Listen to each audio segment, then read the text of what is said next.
ಇದು ಮಾಲ್ ಅಂದ್ರೆ ಏನಪ್ಪಾ, ಒಬ್ಬ ಪೊಲೀಸ್ ಇದ್ದಾನೆ, ನಮ್ನೇನು ಕೆಟ್ಟ ಕೆಲಸ ಮಾಡಿಕೊಡುದಿಲ್ಲ. ನಾ ಅದಿಲ್ಲ ಮತ್ ನಾ ಇರಾಕಿಲ್ಲ, ನೀ ಅದನ್ಯಾಕ್ ಮಾಡಕ್ ಹೊಂಟೆ ಅಂತ ಅಂತದ್ದು. ನಾವ್ ಮಾಲಿ ಹಾಕೊಂಡಿವ್ ಅಂದ್ರೆ ನಮ್ಮಲ್ಲಿ ಪಂಡ್ರಪುರಕ್ಕೆ ಹೋಗೋರು ಮಾಲಿ ಹಾಕೋತಾರ.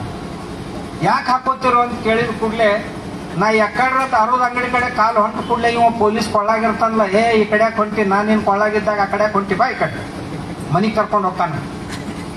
ಮತ್ತೆಲ್ಲರ ಯಾವಾರ ಅಡ್ಡೆ ಹೊಂಟಿದ್ನಂತಂದ್ರೆ ನಾ ಕೊಳ್ಳಾಗಿದ್ದಾಗ ನೀ ಎಲ್ಲಿ ಹೋಗಿ ಬಾ, ಈ ಕಡೆ ಅಂತ ಕರ್ಕೊಂಡು ಬರ್ತಾನ. ಈ ಮಾಲಿ ಮಾತಾಡಿಲ್ಲ. ಇದನ್ನ ಯಾರ ಬಹಳ ಮಂದಿ ಟೀಕಾ ಟಿಪ್ಪಣಿನೂ ಮಾಡಬಹುದು. ಕಮ್ಯುನಿಸ್ಟರು ಮತ್ತು ನಮ್ಮಂತ ಬಟ್ಟಿ ಹಾಕೊಂಡಂತ ಬಸವ ತಾಲಿಬಾನಿಗಳು ಟೀಕಾ ಮಾಡಬಹುದು ನಿಮ್ ಮ್ಯಾಗ.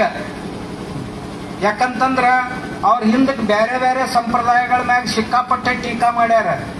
ನಿಮ್ ಮ್ಯಾಗೂ ಟೀಕಾ ಮಾಡಬಹುದು ಅವ್ರು. ಆಗಲೇ ಹೇಳಿದ್ರಲ್ಲ ಅದ್ದವ್ರು, ಬಡಗಿ ಹಿಡ್ಕೊಂಡು ಯಾಕೆ ಅಡ್ಡಾಡ್ತಾರಿ, ಮತ್ತೇನ ಅರ್ಧೆ ತಾಟ್ ಹಿಡ್ಕೊಂಡು ಅಡ್ಡಾಡೋದ ಇವ್ರಿಗೆ?